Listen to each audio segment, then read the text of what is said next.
त्र्यम्बकं यजामहे सुगन्धिं पुष्टिवर्धनम् उर्वारुकमिव वन्दनान् मृत्युर्मुक्षीयमामृतात्। अर्थात हम भगवान शिव की पूजा करते हैं जिनके 3 नेत्र हैं, जो सुगंधित हैं और हमारा पोषण करते हैं। जिस तरह फल शाखा से टूटकर मुक्त हो जाता है, उसी तरह हम भी इस जन्म मृत्यु के चक्र से मुक्त हो जाएं। नमस्कार, आप सभी का स्वागत है आपके अपने चैनल पेंट इमोशंस में।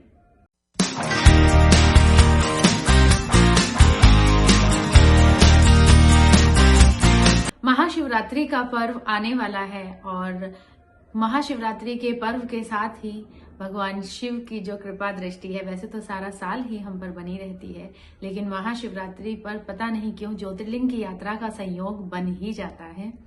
फिर से हम गए महाराष्ट्र के 3 ज्योतिर्लिंग की यात्रा पर, और इससे पहले हम जा चुके हैं पिछले साल शिवरात्रि पर, सारे ज्योतिर्लिंग करके आए थे। लेकिन इस बार फिर से हमें महाराष्ट्र के 3 ज्योतिर्लिंग एक साथ जाने का मौका मिला।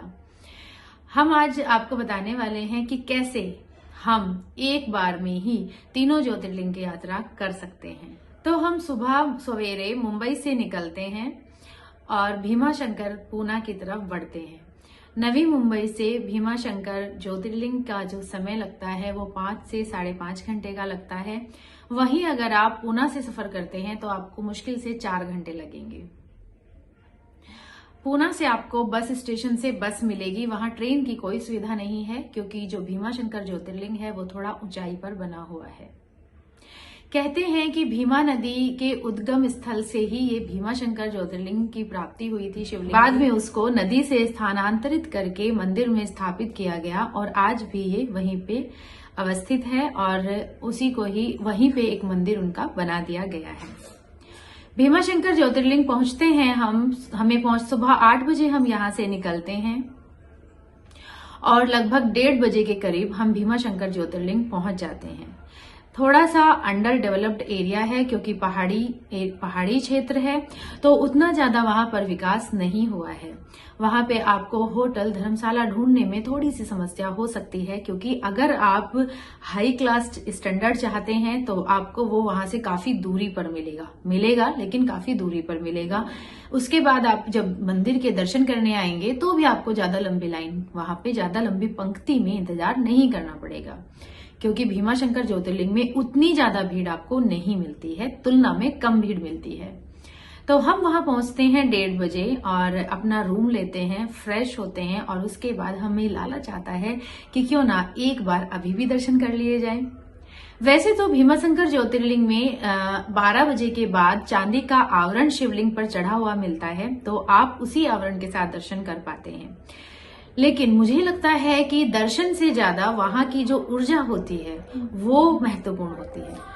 तो बस वही सकारात्मक ऊर्जा को महसूस करने के लोभ में हम पहुंच जाते हैं मंदिर के अंदर। लगभग 20 मिनट की पंक्ति में खड़े होने के बाद हमें गर्भगृह में एंट्री मिल जाती है। गर्भगृह काफी छोटा है और मुझे वहां जाकर यही महसूस होता है कि बहुत ज्यादा भीड़ को भीमाशंकर ज्योतिर्लिंग का गर्भगृह संभाल नहीं पाएगा, और शायद यहाँ भी जो दर्शन होने शुरू होंगे वो बाहर से ही, जैसे कि महाकाल ज्योतिर्लिंग में होते हैं। अंदर गर्भगृह में कुछ लिमिटेड लोगों को ही अनुमति दी जाएगी। शायद आगे चलकर अगर ज्योतिर्लिंग में भीड़ बढ़ती है तो इसी तरह की कुछ व्यवस्था वहां पे बनेगी। बहुत अच्छे से वहां पे पूजा अर्चना होती है। नंदी जी भी बाहर ही हैं, तो हम नंदी जी के कान में अपनी विश कहते हैं। विश में मुख्यतः एक ही बात शामिल होती है कि जितने भी भक्त आपके ज्योतिर्लिंग आ रहे हैं उन सबको शांति और सुकून और ये सकारात्मक ऊर्जा जरूर महसूस हो। ज्योतिर्लिंग दर्शन के बाद हम खाना पीना खाते हैं। बहुत ही मंदिर के पास ही जो छोटे छोटे से ढाबे बने हुए हैं, उनका खाना उतना अधिक स्टैंडर्ड का तो नहीं होता है, लेकिन खाने के स्वाद में कोई कमी नहीं होती है। सिंपल साधारण सा खाना आपको वहां पे मिलेगा। उसके बाद हम क्योंकि बहुत ज्यादा हाई स्टैंडर्ड वाले नहीं हैं, मिडिल क्लास हैं, तो हमने एक मिडिल क्लास ही वहां पे लॉज ले लेते हैं और उसमें हम रुक जाते हैं। अगर आप वीकेंड में जाएंगे तो आपको एक रूम मिलेगा 3 से 3,000 तक, और अगर आप वीकडेज में जाते हैं तो आपको 1,000 से 1,500 के बीच में रूम मिल जाएगा। तो रात को वहां पे मंदिर के पास ही बॉम्बे पॉइंट है, जहां का सूर्यास्त बेहतरीन है, और वो भी एक अलग ही वहां से जो आवाज होती है वो इको होती है, यानी कि वो गूंजती है। तो वहां पे हमने हर हर महादेव के नारे जब हम लगाना शुरू करते हैं, और हमारे साथ साथ बॉम्बे पॉइंट पे खड़ी हुई सारी भीड़ हर हर महादेव के नारे लगा देती है, और शायद यही हमें एक रूप करती है, हमारी शिव भक्ति और हमारा यही शायद हमारी भारतीयता है। उसके बाद शाम को खाने के बाद हम लोग सो जाते हैं और सुबह सवेरे 3:30 बजे उठते हैं। क्योंकि पर्वतीय क्षेत्र है तो ठंड बहुत रहती है, इसलिए गीजर का पानी आपको मिडिल क्लास रूम है लेकिन अवेलेबल मिलेगा। तो वहां पे आप सुबह सुबह नहा धो के 4 बजे निकल जाते हैं मंदिर की तरफ। मंदिर जाते हुए आपको बिल्कुल भी भीड़ नहीं मिलती है, पूरी आरती आप खड़े होके आराम से सुन सकते हैं। 4:30 बजे तक आपको 5 बजे तक हद से हद आपको दर्शन हो जाएंगे। 5 बजे के बाद अगर आपके पास समय है और आपके साथ बुजुर्ग और गर्भवती महिलाएं नहीं हैं तो आप भीमा नदी जरूर जाएं। कम से कम 2.5 किलोमीटर का ट्रैक है। नीचे उतरते हैं घाटी में, नदी का उद्गम क्षेत्र है जहां से शिवलिंग की प्राप्ति हुई है, भीमाशंकर ज्योतिर्लिंग के। उसके बाद वापस चढ़ाई है, यानी वापसी में चढ़ाई है, और जब आप जाते हैं तब आपको उतरना होता है घाटी के अंदर। उसमें बहुत आनंद आता है, वो बहुत ही अच्छा दृश्य है। अगर आप वाकई में प्रकृति से प्रेम करते हैं तो आप वहां जरूर जाएं। लेकिन अगर आपके पास टाइम नहीं है तो आप जा सकते हैं, अगले ज्योतिर्लिंग के लिए निकल सकते हैं। हद से हद आप 9 बजे तक वहां से निकल जाएंगे।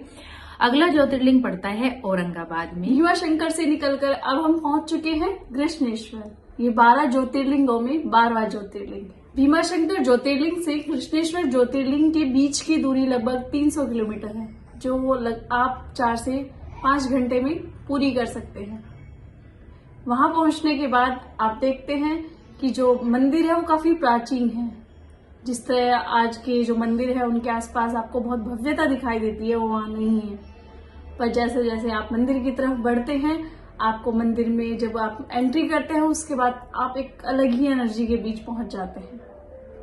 मंदिर के नियम कानून की मैं बात करूं तो उसमें जो पुरुष हैं उन्हें कमर से ऊपर कोई वस्त्र धारण नहीं करना। सबसे अच्छी बात जो मुझे कृष्णेश्वर महादेव में लगी वो ये थी कि आपके मोबाइल्स बाहर रख लिए जाते हैं ताकि जो भक्त हैं पूरी तरह महादेव में हो जाए। हम लोग लगभग 20 से 25 मिनट लाइन में लगे और उसी दौरान वहां पर आरती भी चल रही थी। लाइन में लगे हुए हम लोगों ने बहुत सारे भजन किए और पूरी तरह हम लोग महादेव में खो गए। मोबाइल बाहर रखने का सबसे बड़ा फायदा ये है कि जो वहाँ के लोकल्स हैं उनके लिए रोजगार क्रिएट हो रहे हैं।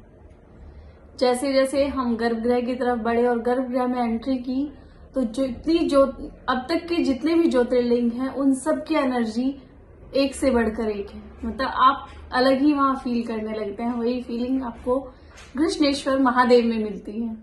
जो शिवलिंग है वो काफी बड़ा है और हम लोग वीकडेज में गए थे तो हम लोगों को आसानी से दर्शन हुए।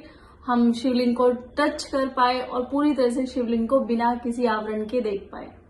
हम लोगों ने वहां पर जलाभिषेक भी किया। आप सभी जानते होंगे जब लोग ज्योतिर्लिंग या किसी भी देवस्थल की यात्रा पर जाते हैं तो बहुत सारी फोटोग्राफी करते हैं। यहाँ पर मोबाइल बाहर रखने के 2 फायदे हुए। एक तो जो भक्त लोग हैं उन्हें भक्ति में होने का समय ज्यादा मिला, वो अपने फोन से कुछ समय के लिए दूर हो पाए, और दूसरा जो वहाँ के लोग हैं उन्हें रोजगार मिल रहा है। जानते हैं कैसे? क्योंकि पूरी की पूरी फोटोग्राफी उन्हीं के हिस्से आ जाती है और उन्हीं से आप फोटोग्राफी करवाते हैं। ये सबसे बड़ा फायदा है वहाँ के लोकल लोगों के। दर्शन के बाद जब हम बाहर निकले तो हम लोगों ने अपने मोबाइल्स और जो सामान लॉकर में रखा था वो वापस लिया। उसी दौरान बहुत सारे बच्चे मेरे आसपास आए और बोलने लगे, दीदी हम लोगों को स्टेशनरी बॉक्स दिलवा दीजिए। तो वो एक तरह का वहाँ पे फ्रॉड भी चल रहा है, क्योंकि वो बच्चे आपसे वो सामान लेते हैं और वापस उन्हीं को बेच देते हैं। तो कुछ अच्छी और कुछ बुरी चीजें हम लोगों को वहाँ देखने को मिली। मंदिर के आसपास आपको खाने के लिए बहुत अच्छे भोजनालय नहीं मिलेंगे, लगभग 1 किलोमीटर पर आपको भोजनालय मिल जाएगा। हम लोगों ने जैन भोजनालय में दर्शन किया, खाना बहुत ही साधारण और टेस्टी था। ये हमारी दूसरी यात्रा थी कृष्णेश्वर महादेव की, जहां हम लोगों ने पहले से ज्यादा एनर्जी फिर से फील की और शिवरात्रि के शुभ अवसर पर हमें वहां जाने का सौभाग्य मिला। कृष्णेश्वर से लगभग 1 किलोमीटर दूरी पर कैलाश मंदिर। एलोरा का कैलाश मंदिर मानव निर्मित सबसे बड़ी संरचना है, जिसे एक पत्थर को काटकर बनाया गया है। जी हाँ, एलोरा का कैलाश मंदिर जब हमने पिछली साल देखा था तो काफी उसमें अंधेरा, निराशा, पीड़ा, दुख, दर्द महसूस हुआ था, क्योंकि अंदर जो गर्भगृह था उसमें शिवलिंग की ऊंचाई तो हमारे जितनी थी, लेकिन उसमें पूजा नहीं हो रही थी। सूर्य की एक किरण तक उसमें एंटर नहीं कर पा रही थी। तो ऐसे में वो घना अंधेरा और वो औरंगजेब द्वारा जलाए गए सारे अवशेष हमें महसूस करा रहे थे कि पीड़ा दे रहे थे, कितना हमारा नुकसान हुआ था। लेकिन जब हम इस बार गए तो हम गर्भगृह में जाना भी नहीं चाहते थे, लेकिन फिर भी वहां की भी कुछ ऊर्जा है जो हमें खींच ले गई अंदर, और हम देखते हैं कि मंदिर पर, शिवलिंग पर न केवल फूल चढ़े हुए हैं बल्कि जल की धारा भी निरंतर बह रही है। आश्चर्य से हमारा ठिकाना नहीं रहा। 1 साल में ऊर्जा में बदलाव, वहां के वातावरण में बदलाव, भक्ति की सुगंध ने हमारा मन मोह लिया। भाई ऐसा चमत्कार कैसे हुआ? इसी जिज्ञासा में मैंने वहां खड़े हुए सिक्योरिटी से पूछा कि ये कैसे संभव हुआ। तो उन्होंने कहा, हम क्या करें मैम, जब भक्त आते हैं और अपनी भक्ति में फूल और जल चढ़ाते हैं तो हम कैसे मना कर सकते हैं। इंडियन आर्कियोलॉजिस्ट सर्वे के अंडर है ये मंदिर, और वहीं के जो कर्मचारी हैं मंदिर की देखरेख में लगे रहते हैं, क्योंकि हेरिटेज साइट है। उसके बावजूद भी आप भक्तों को भक्ति करने से नहीं रोक पाए, और देखिए ना, उनकी भक्ति ने मंदिर का पूरा माहौल ही चेंज कर दिया है। तो अगर आप कृष्णेश्वर ज्योतिर्लिंग की यात्रा पर जा रहे हैं तो 1 किलोमीटर पर स्थित एलोरा का कैलाश मंदिर आप बिल्कुल भी मिस ना करें। वहां जरूर जाएं और देखें कि हमारा इतिहास कितना गौरवशाली रहा है। आप विश्वास भी नहीं करेंगे कि किस तरीके से ऊपर से नीचे की तरफ मंदिर को बनाया गया होगा। महाभारत और रामायण की पूरी कहानी आप मंदिर की दीवारों पर उकेरी हुई देख सकते हैं, और इतनी सफाई से।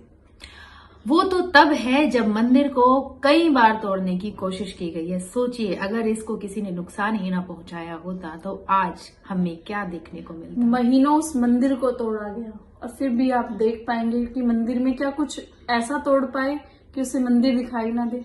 वो लोग उसे तोड़ ही नहीं पाए। नष्ट करना भी आसान नहीं था, इतनी सुंदर रचना थी। तो चलिए अब निकलते हैं नासिक त्र्यंबकेश्वर ज्योतिर्लिंग की यात्रा पर। कृष्णेश्वर से त्र्यंबकेश्वर की दूरी लगभग 224 किलोमीटर है, जिसे आप 3 से 4 घंटे में पूरी कर सकते हैं। लास्ट टाइम जब हम लोग गए थे तो हमने तय किया था कि आगे जब भी कभी हम ज्योतिर्लिंग दर्शन के लिए जाएंगे तो वीकेंड्स पर नहीं जाएंगे, क्योंकि त्र्यंबकेश्वर महादेव के दर्शन तो बहुत अच्छे हुए थे पिछली बार भी, लेकिन भीड़ के कारण परेशान बहुत ज्यादा हो गए थे। 4 से 5 घंटे हम लोग लाइन में लगे रहे। पिछली 2 बार की यात्राओं में नासिक में ठहरना नहीं हुआ। समस्या ये थी कि महाराष्ट्र की तीनों ज्योतिर्लिंगों में सबसे ज्यादा भीड़ नासिक के त्र्यंबकेश्वर महादेव में ही होती है।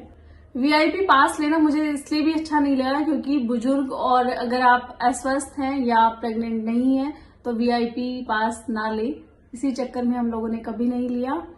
इस बार हमने निर्णय लिया कि हम लोग नासिक में ठहरेंगे और सुबह की आरती लेंगे, लेकिन बहुत ज्यादा थकान होने के कारण सुबह आंख नहीं खुली और मन बहुत उदास हुआ कि सुबह की आरती में हम लोग शामिल नहीं हो पाए। महादेव की ऐसी ही इच्छा थी, ये सोचकर हम लोग दर्शन के लिए सुबह में निकल पड़े।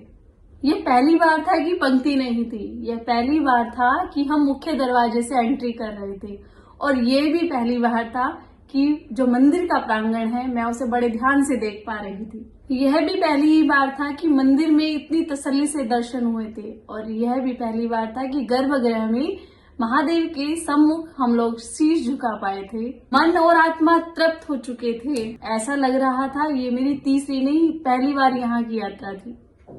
मंदिर की सकारात्मक ऊर्जा आत्मा को संतोष दे रही थी। मंदिर का जो गर्भगृह है उसके सामने हॉल में जो लोग जलाभिषेक कराते हैं या जो पूजा अर्चना करते हैं उनके लिए वो हॉल खुला हुआ था। उसी में जाकर बैठने का हम लोगों को सौभाग्य मिला। और जो हमारे आज के मन की व्यथा थी, सुबह की आरती ना मिलना, वो भी हमें उस समय वहां पर मिली। जो भक्त लोग थे वो वहां, जो पंडित लोग हैं जो पूजा अर्चना करा रहे थे उनके साथ मिलकर आरती कर रहे थे।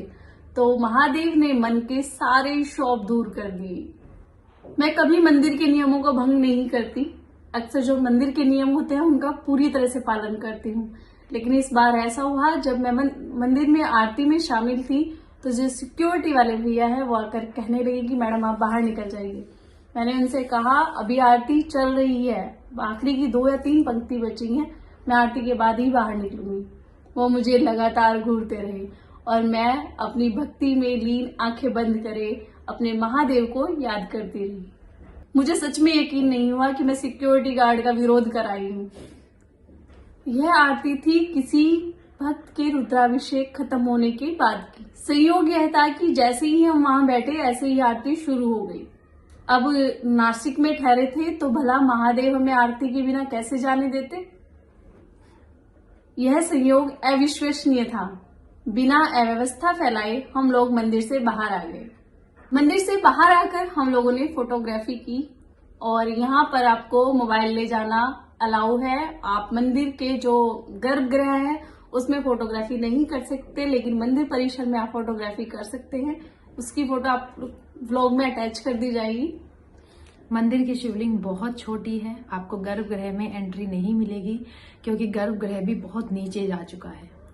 गर्भगृह में आपको जब आप दर्शन कर रहे हैं आपको बहुत ध्यान से देखना होगा, क्योंकि यहाँ पर महादेव, ब्रह्मदेव और विष्णु भगवान विराजते हैं। तीनों एक सुपारी के आकार में पिंडी में स्थित हैं। अगर आप ध्यान से देखेंगे आप तीनों का उभार देख पाएंगे। इसीलिए इसे त्र्यंबकेश्वर ज्योतिर्लिंग कहा जाता है। कहते हैं यहाँ तीनों जो देव हैं वो बाल रूप में भी पले थे। सुबह रुद्राभिषेक के बाद जो शिवलिंग है उसे चांदी के आवरण से ढक दिया जाता है। अगर आप शिवलिंग के दर्शन करना चाहते हैं तो सुबह सुबह दर्शन जरूर कीजिए। नासिक में ठहरने की उत्तम व्यवस्था है। हाई क्लास के लिए, लो क्लास के लिए, मिडिल क्लास के लिए श्री गजानन भक्ति निवास है, जिसमें आप पहले आओ पहले पाओ की तर्ज पर बहुत सस्ते में अच्छे रूम पा सकते हैं। वहाँ कोई ऑनलाइन बुकिंग नहीं है। आप अगर 2 से 3 दिन के लिए त्र्यंबकेश्वर में रुकने वाले हैं तो आप कीजिए कि आप पहले दिन कहीं बाहर रुक जाइए और अगले दिन सुबह सुबह जाकर गजानन भक्ति निवास में अपना स्थान बुक कीजिए। मंदिर के आसपास जो भोजनालय है आप वहाँ भोजन कर सकते हैं। भोजन बहुत ही साधारण सा है और आपको जो पहाड़ी टच है और आपको महाराष्ट्रियन खाना आपको यहाँ पर मिल जाएगा। इस तरह हमारी तीनों ज्योतिर्लिंगों की यात्रा फिर से संपन्न हुई। महादेव ने शिवरात्रि के अवसर पर फिर से हमें यहाँ पर दर्शन दिए। मैं आपको बता दूं, हम महा महीने की शिवरात्रि में इस दर्शन पर निकले थे। उम्मीद है आपको आज के व्लॉग से जो जानकारी मिली है उसका लाभ मिलेगा और महाराष्ट्र के तीनों ज्योतिर्लिंग एक ही बार में एक ही साथ आप यात्रा कर सकते हैं। ऐसे इसका आपको विश्वास मिलेगा और आप कोशिश करेंगे तो हो जाएगा। 2 से 3 दिन की यात्रा है, जब आएंगे तो हो जाएगा। वैसे अगर आप नासिक के आसपास की जगहों में घूमना चाहते हैं तो प्लीज इस जगह को गूगल जरूर कीजिए, क्योंकि नासिक के पास पंचवटी भी है और भी तीर्थ स्थल है जहां आप घूम सकते हैं। लेकिन विश्वास कीजिए, हम नासिक 3 बार जा चुके हैं लेकिन ज्योतिर्लिंग से कभी आगे बढ़ ही नहीं पाते हैं। हम लोगों का पूरा समय वही निकल जाता है। महाराष्ट्र के तीनों ज्योतिर्लिंग की यात्रा के लिए आपको बहुत बहुत शुभकामनाएं। आने वाली शिवरात्रि की भी आप सभी को बहुत बहुत शुभकामनाएं। मिलते हैं फिर किसी दिन किसी और इमोशन के साथ। तब तक के लिए हर हर महादेव।